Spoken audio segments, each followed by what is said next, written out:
Hello guys, അങ്ങനെ നമ്മുടെ കഠിനകുളം തിരുവനന്തപുരത്ത് കഴിഞ്ഞ ദിവസം കഠിനകുളം എന്ന് പറയുന്ന സ്ഥലത്ത് കഴിഞ്ഞ ദിവസമാണ് ആതിര എന്ന് പറയുന്ന ഒരു സ്ത്രീയെ എന്താ പറയാ ഇൻസ്റ്റഗ്രാം വഴിയുള്ള കാമുകൻ അതിക്രൂരമായിട്ട് കൊലപ്പെടുത്തിയത്. ആ ഒരു ന്യൂസ് നമ്മൾ എല്ലാവരും കണ്ടതാണ്, കേട്ടതാണ്.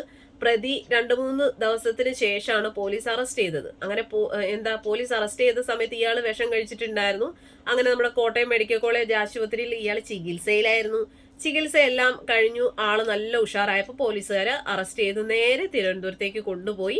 അങ്ങനെ ചോദ്യം ചെയ്യലില് വളരെ വിശദമായിട്ടുള്ള ഒരു റിപ്പോർട്ട് തന്നെയാണ് ഇപ്പൊ പോലീസുകാര് മാധ്യമങ്ങളോട് പറയുന്നത്. എന്തായാലും നമുക്ക് ആ ഒരു വീഡിയോ, അതായത് ഈ അയാളെ ചോദ്യം ചെയ്ത ആ ഒരു പോലീസ് ഉദ്യോഗസ്ഥൻ പറയുന്ന ഈ ഇൻസ്റ്റഗ്രാം കാമുകൻ പറഞ്ഞ കുറച്ച് മൊഴികൾ അതൊന്ന് കണ്ടിട്ട് വരാം. അത് കണ്ടാലും കേട്ടാലും നമ്മൾ സത്യം പറഞ്ഞുണ്ടല്ലോ ഞെട്ടിപ്പോകും, ഞെട്ടി. കൊലപ്പെടുത്തിയ കേസിലെ പ്രതിയായ ജോൺസൺ ഔസേപ്പിനെ ഞങ്ങൾ അറസ്റ്റ് ചെയ്തിട്ടുള്ളതാണ്. ഇൻസ്റ്റഗ്രാം വഴി ആതിരയെ പരിചയപ്പെട്ട പ്രതി ആണ് ജോൺസൺ നേരത്തെ വിവാഹിതനാണ്. ഭാര്യ ഉപേക്ഷിച്ച് വർഷങ്ങളായി ഒറ്റയ്ക്ക് കഴിഞ്ഞു വരുന്ന ആളാണ്. ജോൺസൺ സാധാരണ ഇൻസ്റ്റഗ്രാമിൽ റീൽസ് ചെയ്യുന്ന ഒരാളാണ്. ആതിരയും അതേപോലെ തന്നെ ഇൻസ്റ്റഗ്രാമിൽ റീൽസ് ചെയ്ത് പോസ്റ്റ് ചെയ്യാറുള്ള ആളായിരുന്നു. ഇവർ രണ്ടുപേരും ഇൻസ്റ്റഗ്രാം വഴി റീൽസ് ചെയ്ത് ഒരേ ഗ്രൂപ്പിൽ പോസ്റ്റ് ചെയ്തതിനെ തുടർന്നുള്ള പരിചയമാണ് ഇവർ തങ്ങളുണ്ടാകുന്നത്. ഈ പരിചയം പിന്നീട് ഇവർ രണ്ടുപേരും കൂടി ഒരു ഗ്രൂപ്പ് സ്റ്റാർട്ട് ചെയ്യുകയും അതിനകത്ത് ഇൻസ്റ്റാഗ്രാമിൽ റീൽസ് ചെയ്ത് ഇവർ പോസ്റ്റ് ചെയ്യുന്ന രീതി ഉണ്ടായി. ഈ ഒരു പരിചയം പിന്നീട് ഇവർ തങ്ങളിൽ വളരെ അടുപ്പമായി, അതൊരു സ്നേഹബന്ധത്തിലായി. ആതിരയുമായി വളരെ അടുപ്പത്തിലായ ഈ ജോൺസൺ ഭാര്യ ഉപേക്ഷിച്ച് നിൽക്കുന്ന ആൾ അയാളോടൊപ്പം ചെന്ന് ആതിര താമസിക്കണമെന്ന് സ്ഥിരമായി ആവശ്യപ്പെട്ടുകൊണ്ടിരുന്നു. പലപ്പോഴും ഇത് സംബന്ധിച്ച് ഇവർ തങ്ങളിൽ തർക്കമുണ്ടായി. ആതിര വിവാഹം കഴിച്ച് ഒരു കുട്ടിയുള്ള ആളായാലും തന്നെ ഈ ജോൺസണോടൊപ്പം പോയി താമസിക്കുന്നതിന് തയ്യാറായില്ല. ജോൺസൺ ഈ അടുത്ത സമയത്ത് ആതിരയെ കൂടെ താമസിപ്പിക്കുന്നതിന് വേണ്ടി എല്ലാ സംവിധാനങ്ങളും ചെയ്തു. അയാൾ ഒരു വീട് വാടകയ്ക്ക് വരെ എടുത്ത് അതിൻ്റെ വാടക അഡ്വാൻസും എല്ലാം കൊടുത്തു. വീട് റെഡിയാക്കിയതിന് ശേഷവും ആതിരയോട് ചെല്ലാനായിട്ട് ആവശ്യപ്പെട്ടു. ആതിര ചെല്ലാൻ വിസമ്മതിച്ചതിനെ തുടർന്ന് അഡ്വാൻസ് കൊടുത്ത പൈസ തിരിച്ചു വാങ്ങിയതിന് ശേഷമാണ് ആതിരയെ എങ്കിൽ എൻ്റെ കൂടെ താമസിക്കാൻ തയ്യാറല്ലെങ്കിൽ പിന്നെ ജീവിക്കേണ്ട എന്നുള്ളൊരു തീരുമാനം എടുത്തുകൊണ്ട് അയാൾ നേരെ ഈ പെരുമാതുറയിലേക്ക് വരുന്നത്. ഈ കൃത്യത്തിനൊരു 3 ദിവസം മുമ്പ് പെരുമാതുറ വന്ന് റൂം എടുത്തു. ആ റൂമിൽ താമസിച്ചുകൊണ്ട് ആതിരയെ വീണ്ടും വിളിച്ചു. കൂടെ ചെല്ലുമെന്ന് ചോദിച്ചു. തയ്യാറല്ല, ഭർത്താവും കുട്ടിയുണ്ട്, അത് അവരെ ഉപേക്ഷിച്ച് എല്ലാം തയ്യാറല്ല എന്ന് പറഞ്ഞതിനെ തുടർന്ന് ഈ കൃത്യത്തിൻ്റെ തലേ ദിവസം ഇയാൾ പോയി ഈ കൃത്യം ചെയ്യുന്നതിന് വേണ്ടി കത്തി വാങ്ങി സൂക്ഷിക്കുകയും ഈ കൃത്യ ദിവസം രാവിലെ ഈ കത്തിയും എടുത്ത് കൈവശം കരുതി ഷട്ടിനകത്ത് ഒളിപ്പിച്ചു വെച്ചു. ഈ വീട്ടിൽ വരികയും ആതിരയോട് വീണ്ടും കൂടെ ചെല്ലണമെന്നൊക്കെ സംസാരിച്ചു. സൗഹൃദമായൊക്കെ സംസാരിച്ചതിന് ശേഷവും ചെല്ലാൻ തയ്യാറാകത്തിന് തുടർന്നാണ് കിടപ്പമുറിയിൽ വെച്ച് ഇയാൾ ബലപ്രയോഗത്തിലൂടെ കീഴ്പ്പെടുത്തി കൊലപ്പെടുത്തുകയാണ് ചെയ്തത്. ഈ കത്തി ഉപയോഗിച്ച് കഴുത്തിൽ കുത്തിയാണ് കൊല ചെയ്തത്. കൊലപ്പെടുത്തിയ ശേഷം അവിടെ തന്നെ ഇരുന്ന ആതിരയുടെ ആക്ടിവ സ്കൂട്ടറിൻ്റെ ചാവി എടുത്ത് ഇയാൾ നേരെ ചിറയൻകീഴ് റെയിൽവേ സ്റ്റേഷനിൽ കൊണ്ടുവച്ച ശേഷം രക്ഷപ്പെട്ടു പോവുകയാണ് ചെയ്തത്. അപ്പോൾ ഉദ്യോഗസ്ഥൻ പറഞ്ഞത് കേട്ടല്ലോ അല്ലേ? ഇൻസ്റ്റഗ്രാം വഴിയാണ് രണ്ടുപേരും കണ്ടുമുട്ടുന്നത്.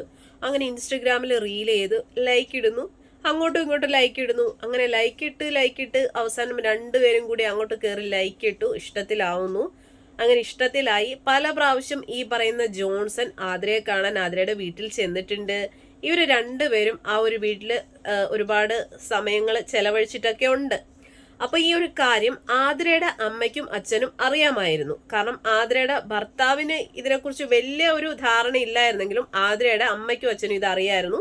അപ്പൊ ഈ ഒരു കേസിൽ ഈ ആതിരയുടെ അച്ഛൻ ജോൺസനെ തല്ലു എന്തൊക്കെയോ ചെയ്തിട്ടുണ്ട്. അപ്പൊ ഈ ജോൺസൺ ഇപ്പൊ ഇത്രത്തോളം ഒരു ക്രൂരത തോന്നി അവരെ കൊലപ്പെടുത്താനുള്ള ഒരു കാരണം എന്ന് പറയുന്നത് ജോൺസൺ ഈ ആതിരയെ അയാളുടെ കൂടെ ചെല്ലാനായിട്ട് വിളിച്ചു. അപ്പൊ ഇയാള് വാടകയ്ക്കൊക്കെ വീടൊക്കെ എടുത്തു, അഡ്വാൻസ് ഒക്കെ കൊടുത്തു, അവിടെ ആതിരയായിട്ട് പോയി കല്യാണം കഴിച്ച് താമസിക്കാനായിരുന്നു ഇയാളുടെ ഒരു പ്ലാൻ. പക്ഷെ ഇതിന് ആതിര തയ്യാറായില്ല. അപ്പൊ ആദ്യം ഇയാൾ വിളിച്ചു. അപ്പൊ ഈ ആതിര വരില്ല എന്ന് പറഞ്ഞു. പിന്നെ ഭയങ്കരമായിട്ട് നിർബന്ധിച്ചു.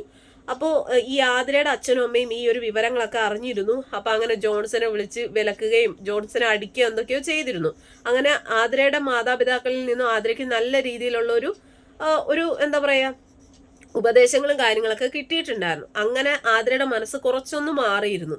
അപ്പോൾ ഈ ജോൺസൺ ആണെങ്കിൽ വിളിച്ചിട്ട് കൂടെ വരണം. ഇനിയിപ്പോൾ അപ്പോൾ പറഞ്ഞു, ഇല്ല എൻ്റെ ഭർത്താവിനെയും കുഞ്ഞിനെയും ഉപേക്ഷിച്ച് വരില്ല, ജോൺസനെ കൂടെ ചെല്ലത്തൊന്നുമില്ല, എങ്കിലും ഈ ഒരു രഹസ്യബന്ധം ഇതുപോലെ തന്നെ തുടരണം. അപ്പം അങ്ങനെ ഈ എന്താ പറയാ ജോൺസന് നല്ല രീതിയിലുള്ള പകയായി. കാരണം വേറൊന്നുമല്ല, ഈ ഭർത്താവിനെയും മകനെ ഉപേക്ഷിച്ച് ചെല്ലാനും പറ്റത്തില്ല, അതോടൊപ്പം തന്നെ ഈ ഒരു ബന്ധം തുടരുകയും വേണം. അപ്പൊ ജോൺസൺ എന്തായാലും ദേഷ്യമായി. കാരണം ജോൺസൺ ആണെങ്കിൽ വീടൊക്കെ വാടകയ്ക്ക് എടുത്തു. അങ്ങനെ ആ ഒരു ഇതായിരുന്നു. അപ്പൊ അയാളെ സംബന്ധിച്ചിടത്തോളം അയാൾക്ക് നല്ല രീതിയിലുള്ള ഒരു പകയായി. അങ്ങനെ മനഃപൂർവ്വം ഇയാള് ആസൂത്രണം ചെയ്ത് തന്നെയാണ് ഈ ഒരു കൊല നടത്തിയത്. ഇയാള് അവിടെ ഈ ആതിരയുടെ വീടിന്റെ അടുത്ത് തന്നെയുള്ള ഒരു ലോഡ്ജിൽ വന്ന് മുറിയെടുത്ത് താമസിക്കുന്നു. കത്തിയൊക്കെ ഇയാൾ നേരത്തെ വാങ്ങുന്നു. അങ്ങനെ എന്താ പറയാ, കൊലപ്പെടുത്തണം എന്നുള്ള ഉദ്ദേശത്തോടു കൂടി തന്നെയാണ് ഇയാൾ അങ്ങോട്ട് ചെന്നതും അവിടെയുള്ള ബാക്കി കാര്യങ്ങളൊക്കെ നടന്നത്. അപ്പൊ എന്തായാലും അയാൾ സത്യങ്ങളൊക്കെ തുറന്ന് പറഞ്ഞിട്ടുണ്ട്. കഷ്ടം തന്നെയല്ലേ. സത്യം പറഞ്ഞു കഴിഞ്ഞാൽ ആ ഒരു പെണ്ണിന് അത് അർഹിച്ചത് തന്നെയാണ്. കാരണം ഇതിലിപ്പോ നമ്മൾ കുറെ സഹതാപം പറഞ്ഞത് കൊണ്ടോ അല്ലെങ്കിൽ അയ്യോ ആ പെണ്ണിന് അങ്ങനെ സംഭവിച്ചല്ലോ എന്നൊന്നും സഹതപിച്ചിട്ട് ഒരു കാര്യമില്ല. ഇതെല്ലാം സ്വയം വരുത്തി വെച്ചതാണ്. കാരണം സ്വന്തം ഭർത്താവും കുഞ്ഞിനെയും ചതിച്ചിട്ടാണ് ഇങ്ങനെ ഒരുത്തനുമായിട്ട്, ഇൻസ്റ്റഗ്രാമിൽ കണ്ട ഒരുത്തനുമായിട്ട് പ്രണയബന്ധത്തിലാവുന്നു. അവനുമായിട്ട് എല്ലാ രീതിയിലും സ്വന്തം വീട്ടിൽ വെച്ച് തന്നെ എല്ലാ രീതിയിലുള്ള ബന്ധങ്ങളും ഉണ്ടായിരുന്നു. അപ്പൊ ശരിക്കും പറഞ്ഞാൽ ഭർത്താവിനെ ഇവള് ചതിക്കുകയല്ലേ ചെയ്തത്. ശരിക്കും പറഞ്ഞോണ്ടല്ലോ, ആ ഭർത്താവ് ഈ ഒരു സംഭവം പറഞ്ഞപ്പോ ഭർത്താവ് തന്നെ ഇവളെ അവിടെ നിന്ന് ഇറക്കി വിടണമായിരുന്നു. പക്ഷെ അയാൾ ഒരു ആത്മാർത്ഥതയല്ല, അല്ലെങ്കിൽ ഒരു സത്യസന്ധനായിട്ടുള്ള ഒരു മനുഷ്യനായതുകൊണ്ട് തന്നെ അയാൾ ഇത് ആരോടും പറഞ്ഞില്ല. അയാളും പറഞ്ഞു അത് ആ ഒരു എന്താ പറയാ, ആ ഒരു ബന്ധമൊക്കെ നിർത്തണമെന്നൊക്കെ പറഞ്ഞ അയാൾ ഒരു നല്ല മനുഷ്യനായതുകൊണ്ട് തന്നെ.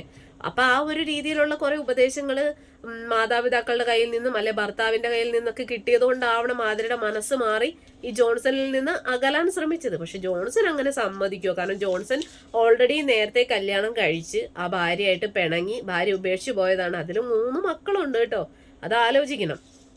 ഇയാള് മറ്റേ ഈ എന്തോ ഈ ഓരോ വീടുകളിലൊക്കെ ജോലി, അതായത് ഈ ഹോം നേഴ്സായിട്ട് ജോലിയൊക്കെ ചെയ്ത് വരുമായിരുന്നു. അപ്പൊ ഇങ്ങനെ ഇയാൾ ആത്മാർത്ഥമായിട്ട് സ്നേഹിച്ചു, ആതിരയെ കല്യാണം കഴിക്കണമെന്ന് അയാൾ ആഗ്രഹിച്ചു. അപ്പൊ ആതിര ഒരു ഭാര്യയാണെങ്കിൽ പോലും അതെല്ലാം സഹിച്ച്, അല്ലെങ്കിൽ ആതിരയെ ആത്മാർത്ഥമായിട്ട് സ്നേഹിച്ചു, ആതിരയെ കൂടെ കല്യാണം കഴിച്ച് ജീവിക്കണമെന്ന് അയാൾ ആഗ്രഹിച്ചു. പക്ഷെ ആതിരയുടെ ആഗ്രഹങ്ങൾ അതൊന്നും അല്ലായിരുന്നു.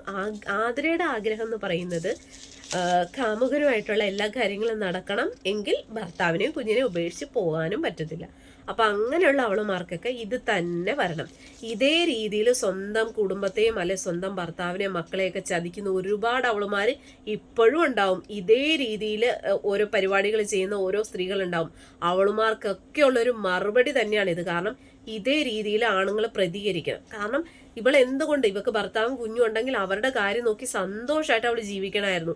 അവിടെയുള്ള നാട്ടുകാർ എന്നെ പറയുന്നുണ്ട് ഒരു കുറവും ഇവക്കില്ലായിരുന്നു. കാരണം ഈ ആതിരയുടെ ഭർത്താവ് എന്ന് പറയുന്ന ആ ഒരു പുള്ളി ഒരു ശാന്തിയാണ്. അപ്പൊ പുള്ളിക്ക് നല്ല രീതിയിലുള്ള വരുമാനവും കാര്യങ്ങളും ഉണ്ട്. ഒന്നിനും ഒരു കുറവും ഇല്ലാതെ നല്ല രീതിയിൽ തന്നെയാണ് ആതിരയെ നോക്കിയതും. പൈസയ്ക്ക് പൈസ, എല്ലാത്തിനും നല്ല സ്വാതന്ത്ര്യവും കാര്യങ്ങളൊക്കെ ഉണ്ടായിരുന്നു. അപ്പൊ എന്നിട്ടും അവള് വേലി ചാടി പോയെന്ന് പറയുമ്പോഴത്തേക്ക് അവൾക്ക് എന്തിന്റെ അസുഖമായിരുന്നു. അപ്പൊ അവളുടെ അസുഖമൊക്കെ എന്തായാലും മാറി. ഇതിലിപ്പോ ഏറ്റവും വലിയൊരു സങ്കടം എന്ന് പറയുന്നത് എനിക്ക് തോന്നുന്നത് ആ കുഞ്ഞിനെ ഓർത്തിട്ട് മാത്രമാണ്. കാരണം 2ാം ക്ലാസ്സിൽ പഠിക്കുന്ന കുഞ്ഞാണ്, ഒരു ആൺകുഞ്ഞാണ്. എങ്കിൽ പോലും എന്താ പറയാ, ആ ഒരു അതായത് ആതിരയുടെ ഭർത്താവ് ഒരു നല്ല മനുഷ്യനായതുകൊണ്ട് തന്നെ പുള്ളി നല്ല രീതിയിൽ തന്നെ ആ ഒരു കുഞ്ഞിനെ നോക്കും എന്നുള്ള കാര്യത്തിൽ സംശയമൊന്നുമില്ല. കാരണം അവക്ക് അർഹിച്ച ആ ഒരു, അവള് ചെയ്ത ചതിക്കുള്ള ആ ഒരു ശിക്ഷ അവക്ക് അവളുടെ കാമുക തന്നെ കൊടുത്തു. ഇനിയിപ്പോ കാമുകനും കുറെ വർഷം എന്തായാലും ജയിലിൽ കിടക്കാം. ഇവിടെ ആർക്ക് നഷ്ടം വന്നു? അവൾക്ക് അവളുടെ ജീവനും പോയി. ഇവൻ ഇനിയിപ്പോ ജീവിതകാലം മൊത്തം ജയിലിലും കിടക്കണം. ഇതുപോലെ വേലി ചാടുന്ന ഓരോ അവളുമാർക്കുള്ള മറുപടിയാണ് ഇങ്ങനെയുള്ള ഓരോരോ കൊലപാതകങ്ങൾ. എല്ലാവരും ഓർമ്മയിൽ വെച്ചോളൂ. അതായത് സ്വന്തം ഭർത്താവിനെയും അല്ലെ സ്വന്തം മക്കളെയൊക്കെ ചതിച്ചിട്ട് ഇതുപോലെ ഓൺലൈനായിട്ട് അല്ലെ ഇൻസ്റ്റഗ്രാം, ഫേസ്ബുക്ക്, വാട്സപ്പ്, യൂട്യൂബ് അതിൽ കാണുന്ന കാമുകന്മാരെയൊക്കെ പ്രേമിക്കാൻ പോകുന്ന അവളുമാർക്കൊക്കെ ഉള്ള തിരിച്ചടികളാണിത്. എല്ലാവരും ഓർമ്മ വെച്ചോളൂ.